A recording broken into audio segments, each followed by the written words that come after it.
1 de João, capítulo 3, verso de número 8. Está aqui? Não, está aqui e está lá. Vamos juntos? Aquele que pratica o pecado procede do diabo, porque o diabo vive pecando desde o princípio. Para isso se manifestou o Filho de Deus, para destruir as obras do diabo. Podeis assentar, irmãos? Irmãos, há um proeminente líder batista que ele conta que quando ele ainda era seminarista, ele estava no templo, na igreja, adorando a Deus, quando de repente entrou um ébrio, alguém embriagado, alguém que estava tão embriagado que ele vai tropeçar, cair. Alguns irmãos com aquele sentimento talvez de rejeição, de repulsa pelo estado que aquele homem se encontrava. Aquele homem vai posto de pé, toma lugar no assento e o pastor de púlpito pede: irmãos, tenha cuidado com esse homem, porque ele também é uma imagem e semelhança de Deus. Mesmo no estado degradante, mesmo numa situação caótica, ele não deixou de ser a imagem e semelhança de Deus. Pelo contrário, era alguém que carecia de ajuda, de assistência, de ser acolhido, irmãos, pelo momento que ele estava atravessando. Nessa manhã, nós queremos falar sobre o tema A Vitória sobre o Diabo. Semana passada nós falamos da vitória sobre o pecado. O povo de Deus vive de triunfo e acredita que na cruz do Calvário, tanto o pecado quanto a morte e o diabo foram vencidos no Calvário por Cristo Jesus. Quando ele ali esmaga a cabeça da serpente, ele traz a vida através do seu Filho e ele vai também nos dar a vitória sobre o pecado, sobre a morte, sobre o diabo. O homem nunca, irmãos, deixará de ser, pelo contrário, dentre todas as coisas geradas, criadas pelo nosso Deus, a teologia trata o homem como a coroa da criação de Deus. Deus amou de tal maneira que dá uma evidência, uma prova do seu amor, enviando o seu próprio Filho para morrer por nós. Quando a Bíblia fala isso, irmãos, nós trazemos à cena algo que é real, que o homem é o único ser gerado por Deus capaz de se relacionar com ele de forma consciente, mediante a sua revelação, e quando provocado, ele tem condições de reagir a esse chamado de Deus, a esse momento em que Deus está realizando em nós e através de nós. A maior de todas as dádivas é manifestar a sua graça, trazendo o homem pecador para que o mesmo possa se reconciliar com Deus. Irmãos, eu não sei como você crê, se você crê que o homem é constituído de corpo, alma e espírito, ou só de corpo e alma. Porque existe, irmãos, em dado momento na Escritura Sagrada, que a palavra alma parece que ela diz sobre o todo, sobre o homem. Mas em 1 Tessalonicenses 5:23 ele diz que mantenha-se irrepreensível todo o corpo, alma e espírito. Mas quando nós falamos corpo e alma é porque nós temos a compreensão, irmãos, que esse corpo físico um dia ele será separado da alma, do espírito, e ele novamente será levado ao pó.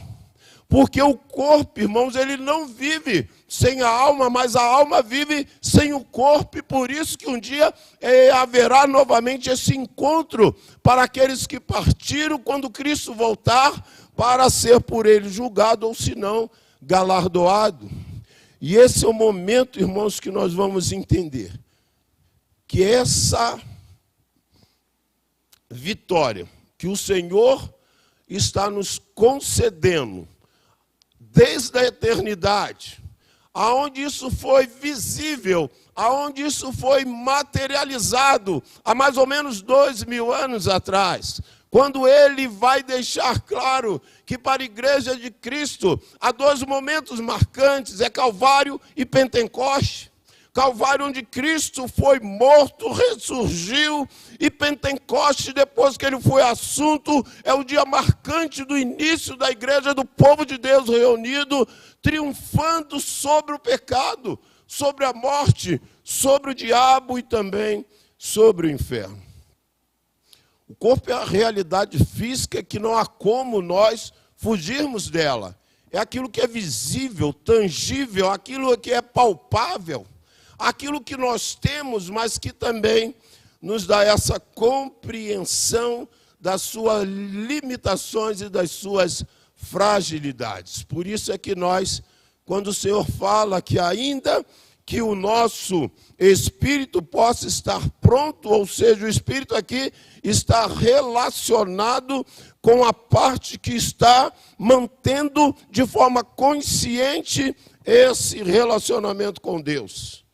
Mas nós vamos entender também que a alma, que é onde está o centro das nossas emoções, dos nossos sentimentos, a parte racional, intelectual, ela faz parte desse homem como um todo, que precisa sim entender que o nosso corpo, ele está de pé, porque o Espírito nos mantém de pé, porque a nossa alma vive, irmãos, como diz a palavra para nós que temos a mente de Cristo, raciocinando e agindo e entendendo que a vitória sobre o diabo, sobre as hostes do mal, só se dá porque ele, Jesus, triunfou na cruz do Calvário. Não tem como vencer, irmãos, confiado no nosso próprio braço. Não há como vencê-lo confiando na nossa própria sabedoria ou no recurso da esfera terrena. Só há uma maneira de vencê-lo. A Bíblia diz que, irmãos, precisamos sujeitarmos a Deus, resistir ao diabo e ele fugirá de vós. A fuga não se dá pela nossa estatura física, a fuga não se dá pelo nosso conhecimento, a fuga se dá pelo precioso e poderoso nome do nosso Senhor e Salvador Jesus Cristo, por quem nós resistimos. Entendemos que essa vitória, irmãos, ela é conferida à igreja. Jesus vai ser assunto e está dizendo, olha, eu vou, vocês não ficam órfãos, eu envio o Espírito Santo no dia de Pentecoste, e a autoridade que eu tenho, eu confiro a vocês, e hoje a autoridade da igreja, ela é dada em nome de Jesus. Coisa tremenda, irmãos, que nós vamos entender que hoje o nosso espírito testifica com o Espírito de Deus que nós somos filhos de Deus. E como filho de Deus, ele nos guarda, nos livra, nos protege e nos ajuda a vencer todos esses desafios. Erickson, no seu esboço sobre teologia sistemática, ele diz algo tremendo, que nós não somos pecadores porque pecamos, mas nós pecamos porque somos pecadores. Essa natureza intrínseca do pecado em nós, irmãos, ela nos é dada desde o momento que estamos sendo gerados no ventre da nossa mãe, e por conta disso nós somos inclinados para o mal, nós erramos, nós pecamos, e não há como, irmãos, atribuir a responsabilidade do pecado a nenhuma outra pessoa, nenhum outro ser. O diabo, ele é o tentador. O diabo é aquele que contribui direto para a queda da pessoa, mas isso não nos exime de culpa, pelo contrário. O que a Bíblia nos mostra é que a responsabilidade do pecado, ela é individual, porque ela partiu de uma escolha feita pelo próprio homem. Ainda que haja alguns elementos que possam contribuir para o nosso erro, nós não podemos atribuí-lo a uma outra pessoa. Nós somos os responsáveis diante de Deus. E quando temos essa convicção, irmãos, você vai errar, vai se prostrar, vai confessar, vai abandonar e vai continuar, irmãos.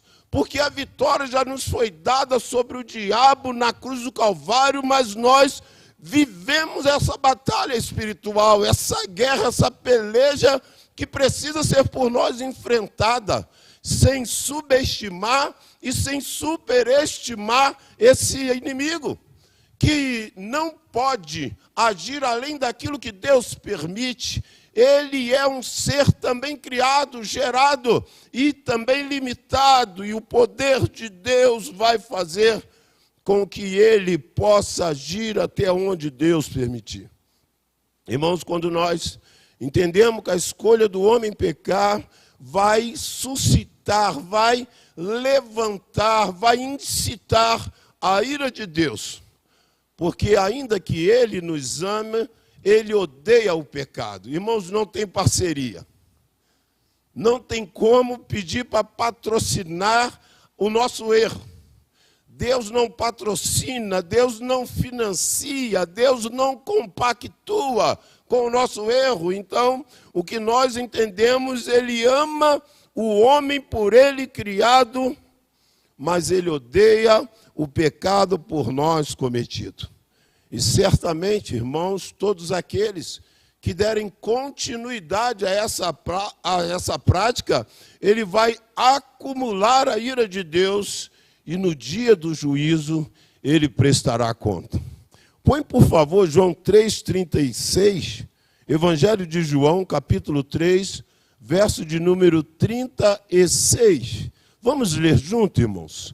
Por isso, quem crê no Filho tem a vida eterna. O que todavia se mantém rebelde contra o Filho não verá a vida, mas sobre ele permanece a ira de Deus. Então quem crê no Filho, quem aceitou a Jesus, tem a vida eterna. No ato da sua conversão, é selado pelo Espírito Santo, o nome é escrito no livro da vida, vive a expectativa do dia glorioso da vinda de Cristo, quando nós seremos arrebatados para estar com Ele para sempre na eternidade. Romanos 2, verso 5, vai também falar sobre esse acúmulo da ira de Deus sobre aqueles que permanecem em pecado ou cometendo pecado. Existe uma versão, irmãos, antiga, que diz que aquele que é filho de Deus não peca e ponto.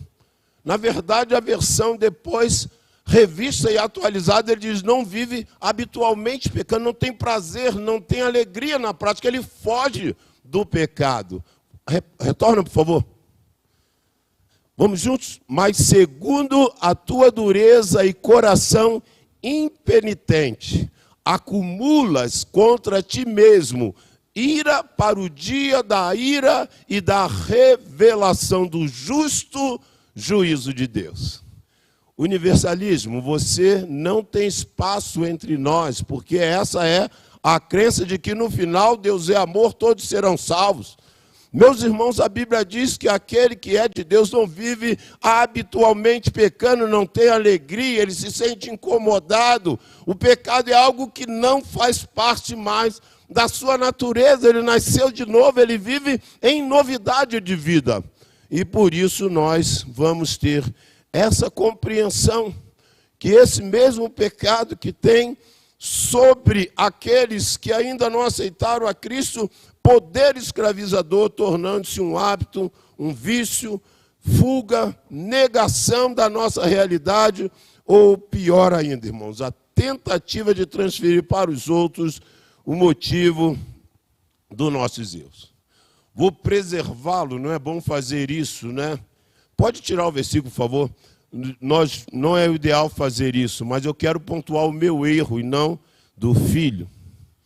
Eu me lembro que durante um período, um dos filhos estava restrito a doce, sobretudo, à medida que fazia uso de várias, aquele saquinho cheio de bala, sentia dores fortíssimas, nós não sabíamos o que era, estávamos ainda o levando no pediatra, e teve um dia que eu falei, vou dar enquadrada firme agora nesse garoto. Botei ele num canto e falei, olha, tá vendo só, meu irmão?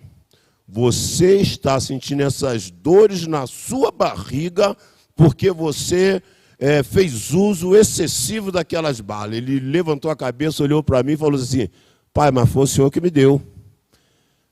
Meus irmãos, a ficha caiu, meu irmão.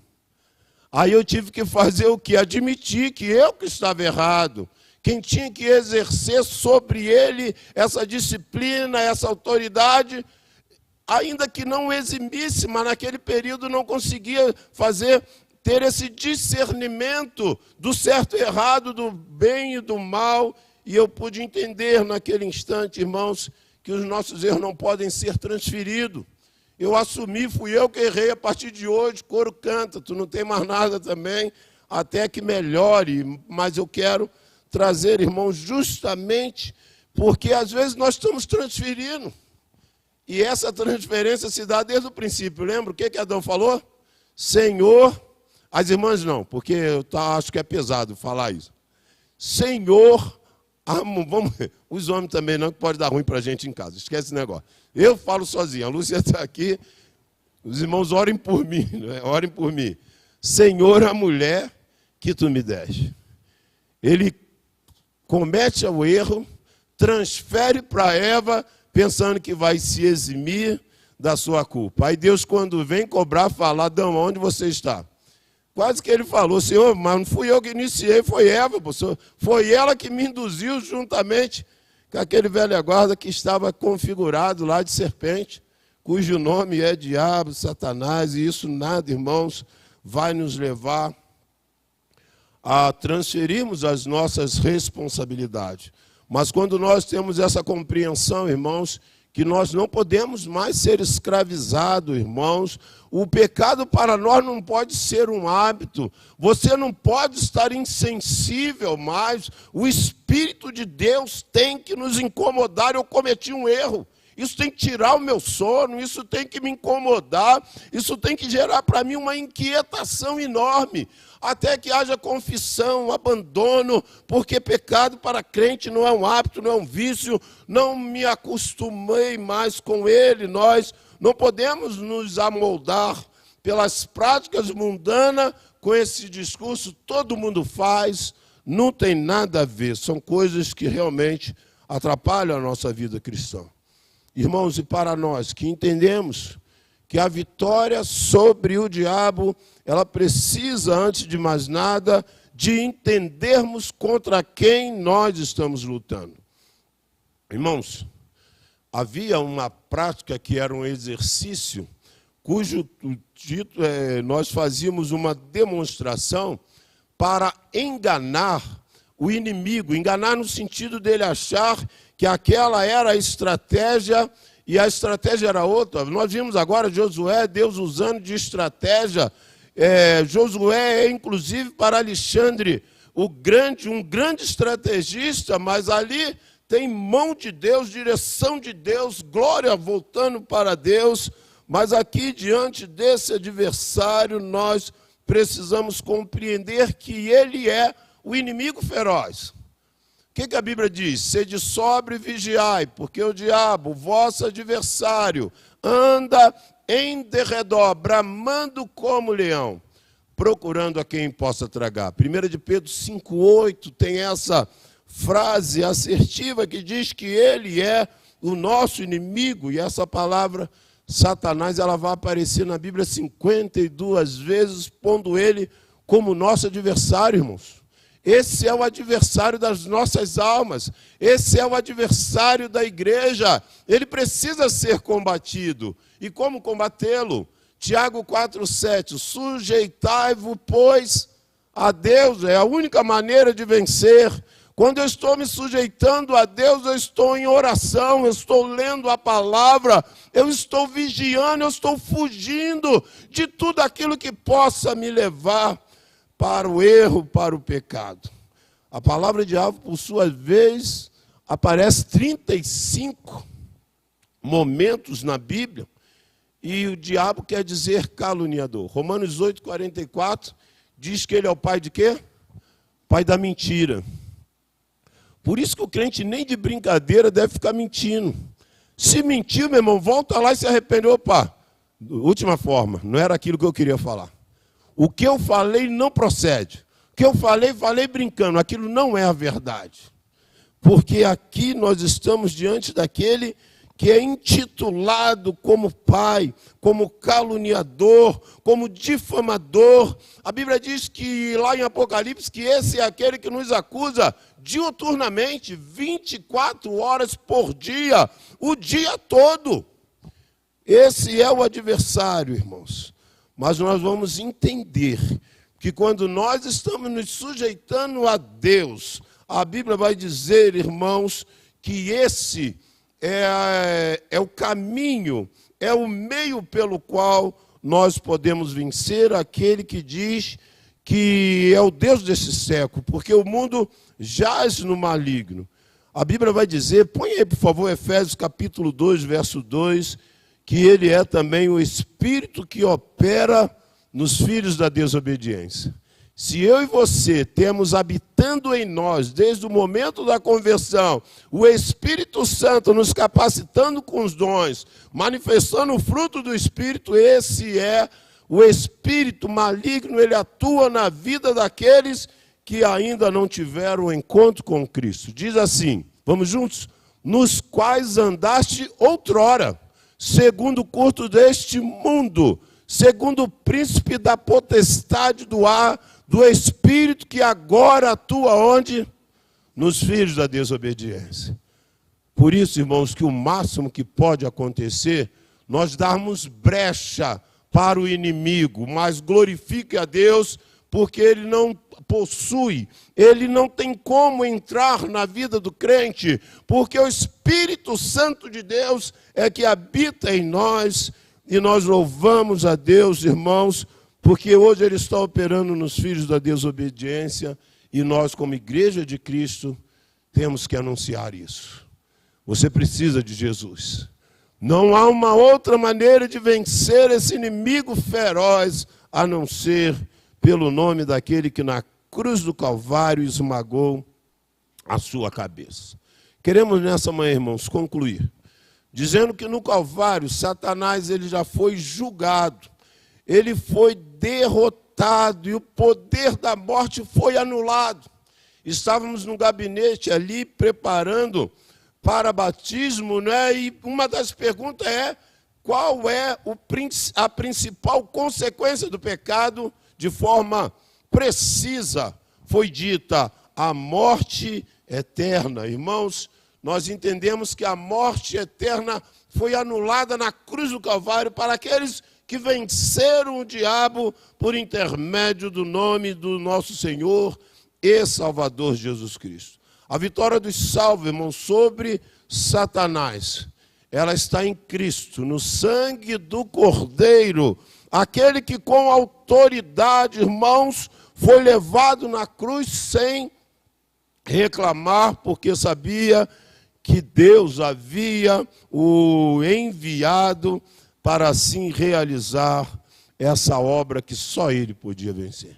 Irmãos, a nossa vitória sobre o diabo, ela só é ratificada, autenticada, confirmada quando nós aceitamos a Cristo. Há muitas pessoas, irmãos, hoje sendo atormentadas, que não dormem, que não têm paz, que têm agonia, algumas delas um pouco antes de partir, só Cristo que vai trazer paz aos seus corações. Quanto a ateus, que quando parte a alma dele está em agonia, ele não tem, irmãos, a certeza para onde ele está indo, mas ele sabe que aquilo que o aguarda não é bom, pela sua prática, porque recusou o convite de Jesus Cristo. Mas nós temos essa, irmãos, tarefa, essa atribuição, essa delegação dada por Deus para sair, para anunciar, para falar que somente em Cristo e por Cristo é que nós venceremos esse adversário tão feroz. Nós temos dois ícones da nossa reforma, que ele fala que esse inimigo é um cachorro feroz, um pitbull, que está preso na coleira de Deus. Deus permite que ele vá até onde ele assim permitir, desejar, mas o controle nunca escapou ou saiu da mão de Deus. Alguns lugares, né, nós temos visto as pessoas dando audiência, Ibope, querendo o nome completo, o RG, o CPF, quando na verdade o que ele precisa é ser expulso com a autoridade que há no nome de Jesus. E essas palavras, irmãos, para repreendê-lo, elas precisam ser dadas em nome de Jesus, para que nós tenhamos a certeza que Jesus Cristo se manifestou para desfazer as obras do diabo. Diabo esse que é o Deus desse século, diabo esse que trabalha com seu espírito maligno nos filhos da desobediência, mas que nós estamos vivenciando uma realidade que o mundo cada vez mais está sendo por ele envolto, nele inserido e, sobretudo, na prática das suas obras malignas. Por isso que nós vamos ter essa compreensão de que nós estaremos, irmãos, sendo usados por Deus para resistir, para vencer, mas também para sermos instrumentos nas mãos de Deus. Conta um relato, irmãos, de que havia uma senhora que, por conta do seu envolvimento com práticas pecaminosas, depois que teve um encontro com Cristo, deparou-se com uma situação como essa. Alguém, como aquele senhor que entrou na igreja, envolto, sendo instrumento daquele que atua nos filhos da desobediência, aquela senhora vinha numa prática, irmãos, pecaminosa. E diante de um quadro como esse, ela foi confrontada a ponto de ser envergonhada. E às vezes, irmãos, isso ocorre e eu entendo que Deus não nos deu dom para isso. O que Deus dá é autoridade. Para ter essa autoridade, a vida tem que estar em santidade, porque senão vai ser lançado no rosto. E aquela senhora, ela corre numa sala, ela dobra o joelho, confessa tudo aquilo que estava vivendo, pede perdão, volta quebrantada, e ela volta com autoridade restaurada e fala em nome de Jesus, saia. A autoridade do Senhor, irmãos, ela é conferida à igreja, ao povo de Deus, ao corpo de Cristo, mas ela precisa ser preservada com uma vida de santidade, para que esse inimigo feroz possa perceber que não há ninguém que está tentando vencê-lo de uma outra maneira que não seja pelo precioso, poderoso nome do nosso Senhor e Salvador Jesus Cristo.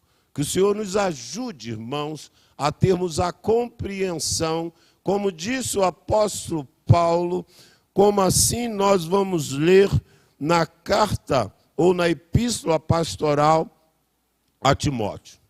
Porque Deus não nos deu o espírito de covardia, mas sim de poder, de amor e de moderação. Que o Espírito de Deus possa nos usar com a autoridade conferida por Jesus, a sua igreja, para que nós possamos resistir, discernir e vencermos em nome de Jesus as astutas ciladas desse inimigo feroz, mas que foi por Cristo derrotado e pela sua igreja também repreendido, porque a igreja de Cristo, ela triunfa porque o cabeça da igreja tem domínio sobre todas essas coisas.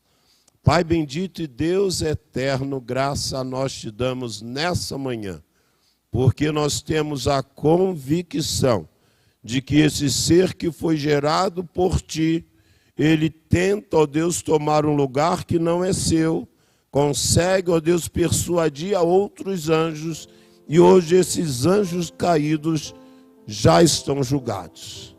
Mas, ó Deus, há um grupo expressivo sobre a nossa responsabilidade, ó Deus, como igrejas de Cristo, por quem nós nessa manhã os colocamos em tuas mãos.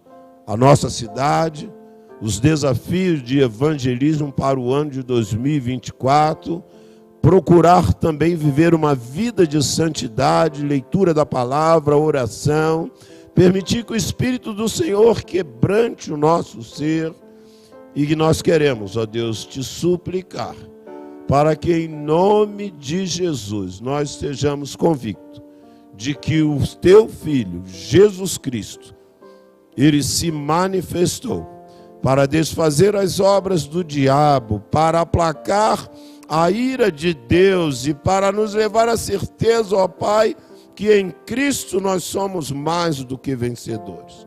Por isso nós te pedimos nessa manhã, abençoe as nossas vidas, põe desejo, ardor em nossos corações e vivermos em sujeição a Ti, lendo, orando, santificando as nossas vidas, fugindo da tentação, do pecado, resistindo às investidas, ó Deus, desse que é o acusador, caluniador, inimigo feroz, ó Deus.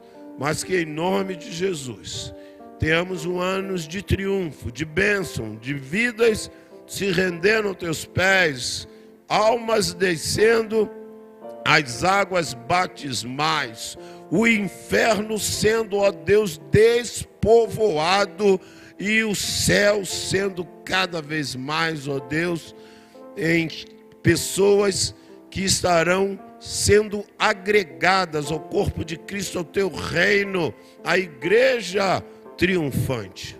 Por isso tudo nós te pedimos, ó Pai, nessa manhã. Toma o pastor Giovanni, ó Deus, em tuas mãos.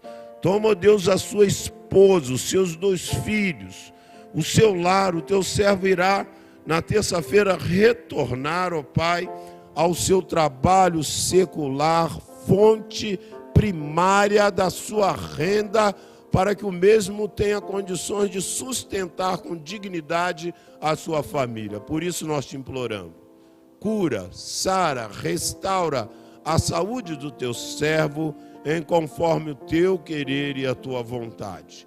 E no tempo do Senhor, ele possa estar aqui conosco, pregando a sua palavra, sendo instrumento em tuas mãos. Leva-nos, ó Deus, para os nossos lares, sob os teus cuidados, sob a tua proteção, nos trazendo logo mais à noite, para darmos continuidade àquilo que nós não encerraremos agora, que é a adoração ao nome do Senhor, porque aonde estivermos, nós assim estaremos, ó Deus, vivendo, fugindo de todas as coisas que desagradam, mas vivendo cada vez mais para te agradar. Tudo isso nós te pedimos e desde já nós te agradecemos. Em nome de Jesus. Amém e amém.